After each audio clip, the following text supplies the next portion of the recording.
I read some questions? Yeah, whatever you want to. Yeah. How was Shaun of the Dead and Hot Fuzz? You guys like those? How good are these guys? They're just better. I don't know how they do it. It's like magic. You guys are really fantastic and really good acting. And then somehow in the films, good actings, and much better than the thing I like about your movies, just as an overall thing in both these, is that it's high joke ratio, tons of hard jokes, which are very good, but it's also like they're incredibly personal, and there's a great emotional story to it, which is really, really, really hard to do. And you guys do it seamlessly. How do you do that? I'm looking at you. We've got a book. It says that it's how to do seamless emotional scenes. I don't know. I feel like, you know, with all of these films, we've kind of hopped on to a sort of genre trope in order to say things other than that aren't related to zombies or cops or, you know, or in you know, what you'll see in The World's End. It's a way of saying slightly more important things. It's saying a pig. Hey! I'm not sure how long this could go on for, so I'm still Your life? Well, we could all be gone tomorrow, couldn't we? Anyway, it's nice to look at a picture of you and think, they're not like, what a lovely dying, they're just going back home, really. God, I love you. I think do it. It's a couch. Very kind of couch. The biggest calves in British cinema. They're amazing. It's as big as my waist, this is. You can tell some juicy steaks off this. Like whole cows, not calves. Each of your calves is a whole Statham. Oh, yeah. Yeah.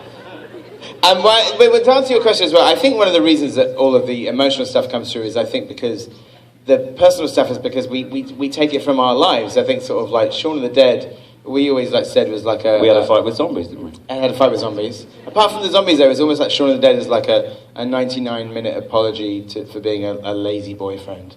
You know. To you. To me. Me and Nick would never go anywhere other than the Shepherds, which is what the Winchester's based on. And Edgar always wanted us to go, come into town. We're like, oh, fuck off. Why? There's only 10 paces from our house. Why would we want to go into town? And also my wife, my then girlfriend, now my wife, Maureen, love her, she would often lament the fact, but then eventually we drew her in, didn't we? Tell them where you had your first date with your wife. I had my first date with my wife, Maureen Pegg, mother of my gorgeous daughter, Matilda Pegg, at the World's End in Camden. And it was a very, very romantic night. We drank Goldschlager and went back to her place and fucked. And the rest is history. Now I know that. Good times. The next time I see her, I'm like, I know something you don't know. Something you don't know. I like you. I'm going to read one of these questions. Yeah. These are questions from people in the audience or from other outlets. Right. Shaun of the Dead. They spelled Shaun of the Dead wrong. Oh. Say it. Who did it? Raise your hand, bro. Shaun of the Dead and Hot Fuzz were both inspired by other films. What films would you recommend to see to fully appreciate The World's End? I think you should just go and see any bad film that's on release at the moment and say, fucking hell, it's terrible. And then say, oh God, The World's End was so much better. I think, you know what, I mean, I think that we like, there's lots of films that sort of inspire us, but especially with this one, we never want it to make it sound like there's a required reading list for the movies. They've got to work, what was really cool with Shaun of the Dead is for a lot of people, Shaun of the Dead was the first zombie film they'd ever seen. And in fact, it's the first one my wife had ever seen. Which is good, because then if you like it, you think, oh, I might want to check out George Romero's films. I think with that did not happen in my case. I got when did you right into Dawn of the Dead, and it was just that opening shot, and she was like, nope. Your wife never said, I really want to see Lucia feel she's the Beyond. Yeah. No. Yes. You know what my wife did like? Well, Spaced. That's what she went into. She was like, I want to watch Spaced. Well, that's good. Which which you do need a manual of all the references. I think with this new one is that like a lot of the sci-fi references are sort of gleaned more from like 50s and 60s and 70s stuff that just was on TV a lot as kids, both films and TV shows. But weirdly, there was only 2 movies that we actually watched before we started writing, and they were both like reunion films. One of them was The Big Chill, and one of them was this Gene Kelly musical called It's Always Fair Weather, directed by Stanley, which is a great movie. Which is a film about wartime buddies that reunite 10 years after like VE Day and realize that they have nothing in common.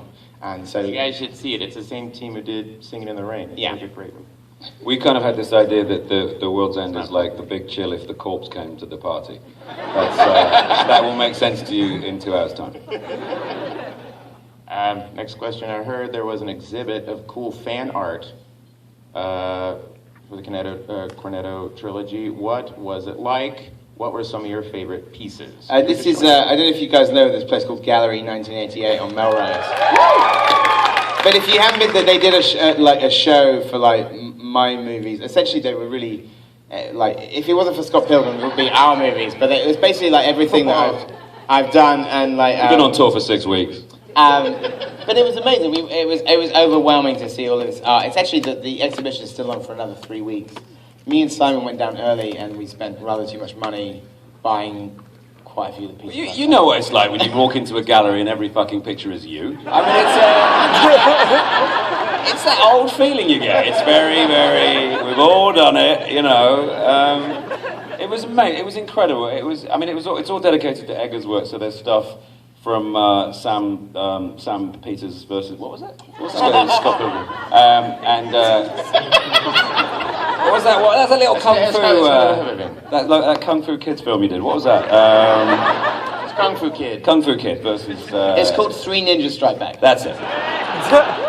No, it was extraordinary and wonderful. It's an amazing thing that to inspire anybody in any way is an amazing thing. But to have people come up with their own takes on it and their own sort of little twists on what Edgar's done and what we've done it doesn't get better than that as a sort of vindication of what you've done. You know, it's the best thing you can do is leave what your film, your TV show, your music, whatever, with someone long enough for them to want to do something because of it. And that's, I mean, it's better than Goldschlager and sex. I wouldn't tell my wife but it's true though that anytime I see one of your films, I walk out. And the film you guys are about to see, I saw last night. We said the same thing. You come out and do a drawing of us. Yeah. Like, oh my gosh. That it makes you want to make movies. Like you see it and they go, oh, I watch that, and I go, oh, that is like what, whatever. When I saw Evil Dead or Raising Arizona or something growing up, and I was like, and then you wanted to go get a camera and start making shit with your friends. Same, yeah. Same. That's what you guys. It just has that kind of, Just a 5-minute warning. Is there going to be a nuclear explosion? This would be quite a good place to be during a nuclear attack, I think. A Cinerama Dome is a safe place to be. Do you think? A giant 1,000-kiloton yield? No, we'd all be toast. The bees might hatch.